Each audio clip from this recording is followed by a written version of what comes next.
Nous sommes en 1998. Mes parents adoptifs viennent de France pour m'adopter dans un petit village vietnamien appelé An Do. Ici, le magnifique bébé que vous voyez, c'est moi. Et j'ai seulement quelques mois. En vietnamien, je m'appelle Tran Van Ung. Plus tard, je serai renommé Liam Gig. En regardant ces images tournées au moment de mon adoption, j'ai le sentiment qu'il manque une partie de mon histoire. Sur ces images apparaît un homme avec une chemise verte. Il s'appelle Pham Van Chuk. En 1998, il était mon intermédiaire de naissance. Il traduit les échanges entre mes parents adoptifs et les autorités vietnamiennes. 28 ans plus tard, il sera l'une des premières personnes que je chercherai à retrouver. Une seule question me guide. Qui sont mes parents de naissance ?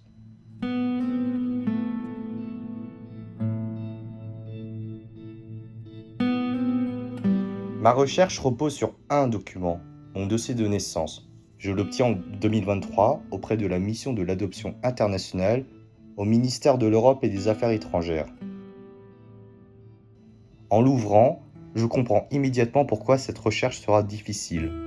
Le nom de mon père est inconnu, le nom de ma mère est inconnu. Ce dossier peut-il malgré tout me permettre de retrouver mes parents de naissance ? Pour tenter de répondre à mon interrogation, je prends contact avec le chef de la mission de l'adoption internationale. Je suis ravi de vous rencontrer et de vous accueillir. Donc la mission d'adoption internationale, son rôle c'est de contrôler les procédures concernant l'adoption internationale. Et depuis la mise en place de la Convention de La Haye et la ratification par la France en 1998, c'est l'application des procédures demandées par la Convention de La Haye. C'est très variable ce qu'on peut trouver dans le dossier d'adoption. Donc, le rôle de la mission d'adoption internationale, c'est la transmission de ce dossier. Donc ça a une dimension de transmission de dossiers administratifs. On n'a pas Notre rôle se limite à cette transmission. En quittant le Quai d'Orsay, je comprends une chose. En France, je suis arrivé au bout de ce que mon dossier peut m'apprendre.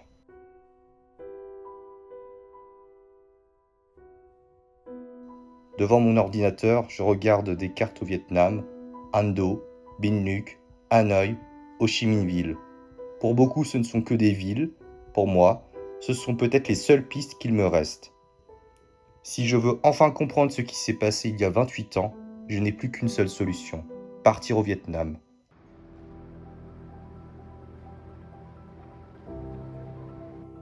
Le 2 juin 2026, le jour du départ arrive enfin. Je ne pars pas seul.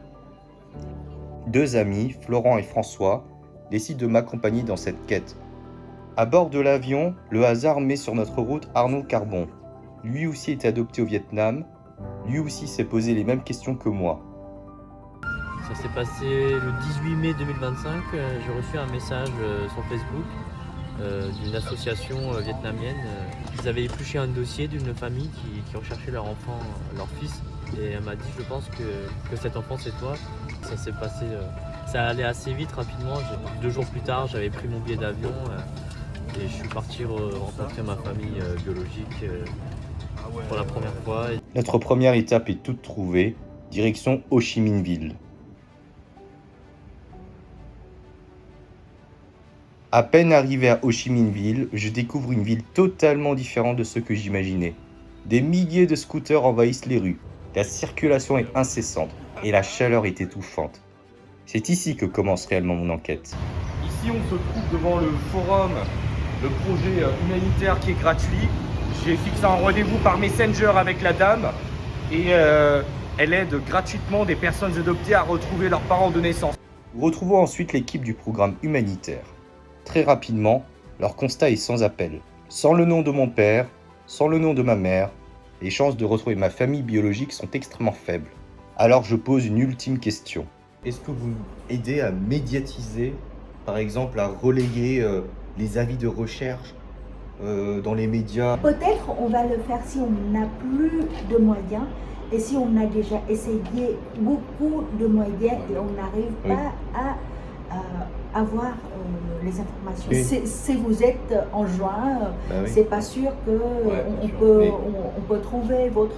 on peut pas en 3 semaines organiser quelque chose. non, je ne pense pas. La responsable décide malgré tout d'inscrire mon dossier dans leur programme de recherche. Elle m'explique que si un nouvel élément apparaît un jour, leur équipe me recontactera. Je poursuis ma quête en direction de Hanoï, la capitale du Vietnam. Une fois sur place, je recherche dans mon hôtel Pham Van Chouk sur les réseaux sociaux. Et je finis par retrouver sa trace. Je le contacte. Il accepte finalement de me recevoir directement chez lui, dans son appartement.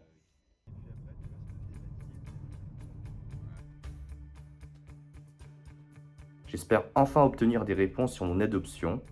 Pourtant, notre échange est plus difficile que je ne l'avais imaginé. Et parmi toutes les personnes que tu as fait adopter, t'en as fait combien au total? Non, il n'y a pas, y a pas un seul chiffre concret. Non mais toi, Non, parce que je n'ai pas noté. Ah. Je n'ai pas fait de ça. Je peux te répondre, il y a combien d'enfants qui viennent ici pour rechercher les parents? ouais voilà, c'est Voilà. ça. Ouais, il y en Voilà. a eu combien? Il Ils y a ont fait environ combien? 4 ou 5 environ. Est-ce que tu as encore les dossiers ici? Non, ce n'est pas mon affaire. Pourquoi? Parce que je ne suis pas un fonctionnaire, je ne suis pas la responsabilité de le travail. Je Ouais. suis un interprète entre les adoptants et puis le bureau administratif du Vietnam, c'est tout. Parce que là, dans le dossier que j'ai récupéré l'année dernière, il n'y avait pas le procès verbal d'abandon. Non, On le trouve pas. non, non, non. Tu mens parce que tu ne l'as pas trouvé avec tes parents. Mais oui, mais je l'ai récupéré du ministère des Affaires étrangères. Hein. C'est pas. Je sais pas, ça c'est notre truc, ça c'est pas. Plus surprenant encore, il me déconseille de me rendre sur mon lieu de naissance. Malgré cela, je décide de poursuivre mon enquête.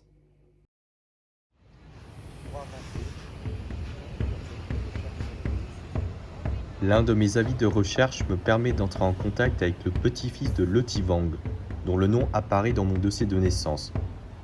Une nouvelle piste s'ouvre. Il m'explique avoir déjà parlé de mon histoire à sa grand-mère par FaceTime. Nous nous retrouvons dans un supermarché. Le petit-fils de Loty Vang ne parle pas anglais. Pour communiquer, nous utilisons Google Traduction et ChatGPT. Grâce à lui, j'obtiens enfin l'adresse de Loty Vang. Elle habite toujours dans ma commune de naissance à Ando. Cette fois, je tiens peut-être une nouvelle piste. Avec mes deux amis, nous décidons de partir immédiatement dans la zone de recherche. Je monte dans un taxi. Ici, les trajets coûtent très peu cher. Moins de 5 € pour parcourir 5 km. Au fil de la route, je réalise où je me trouve. Je suis enfin à Ando, mon village de naissance. C'est un moment difficile à décrire. Je marche dans les rues où j'aurais pu grandir. Ah bah oui, c'est carrément de la découverte en fait de rue. Hein. C'est une dame qui nous accompagnera jusqu'à Loty Vang, qui était la chef du dispensaire où j'ai été recueilli. Et puis ça permet aussi pour moi de voir un peu à quoi ressemble cette commune de naissance, Ando. Quelques minutes plus tard, me voilà chez elle. À l'intérieur, Loty Vang m'accueille en présence de son mari et de sa fille. Mais très vite, je me heurte encore au même obstacle que depuis le début, la barrière de la langue. Je peux vous envoyer des photos de mes parents adoptifs qui sont français. Je suis déjà avec les lunettes un petit peu avant. Ah. Oui, bien sûr, oui. Malgré tous nos efforts, les échanges restent compliqués. Selon Loty Vang, j'aurais été abandonné par ma mère au dispensaire où je suis né, mais elle ne possède pas davantage d'informations. Et surtout, il n'existe plus aucune archive.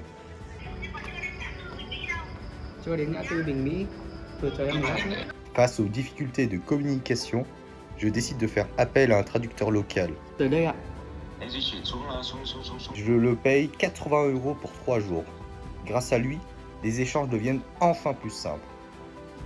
Après ce moment passé avec Loty Vang, je décide de me rendre directement au centre dispensaire de naissance, le lieu où j'aurais été né.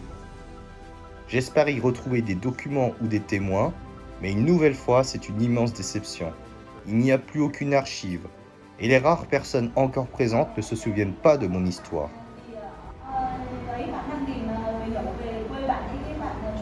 À présent, direction l'orphelinat, le lieu où j'aurais été déposé quelques mois après, le centre dispensaire de naissance. On a fait le tour du bâtiment, je suis littéralement bloqué. On peut pas ouvrir les portes et puis il semblerait qu'il n'y ait personne. C'est un peu dommage. Parce qu'aller sur place, après il y a des petits trucs à côté mais qui ont l'air de rien avoir. Donc on va aller s'enseigner auprès des personnes aussi. Et comme il y a mon traducteur qui est là, effectivement, il nous soutient sur place. Mais ouais, c'est compromis. Donc quand je vais sur la source directe pour trouver des réponses, il n'y a pas de réponse. Il n'y a pas de personne, il n'y a pas d'interlocuteur. Et pas de document. Alors que je commence à perdre espoir, tout s'accélère. Une femme me contacte après avoir vu mon avis de recherche. Elle pense connaître mon père de naissance. Mon traducteur organise immédiatement une rencontre.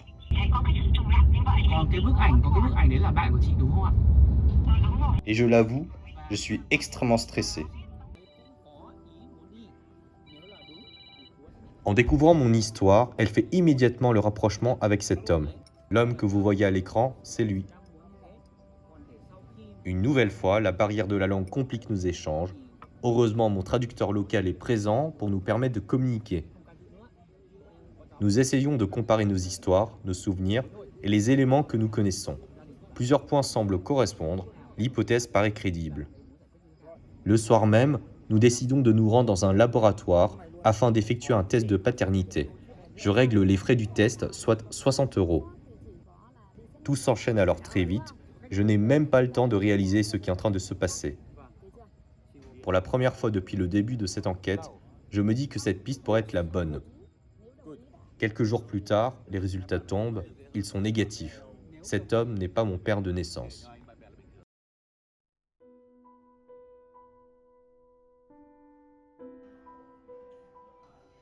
Ai-je mal cherché? Je ne le pense pas. Je ne disposais que de 3 semaines sur place. Je découvre un pays que je ne connais pas. Je suis constamment confronté à la barrière de la langue, je manque d'informations, et je dois apprendre à enquêter dans un environnement totalement nouveau. Malgré toutes ces difficultés, je ne considère pas cette enquête comme un échec. Au contraire, elle m'a appris où chercher, comment chercher et avec qui chercher. Aujourd'hui, je repars sans avoir retrouvé mes parents de naissance, mais je ne repars pas les mains vides. Je repars avec une méthode, de nouveaux contacts, une meilleure connaissance de mon histoire. Je sais que je continuerai cette enquête depuis la France, je poursuivrai les pistes qui restent à explorer. Je ne sais pas encore quand je retrouverai mes parents de naissance, mais une chose est certaine, je n'ai pas fait tout ce chemin pour abandonner maintenant.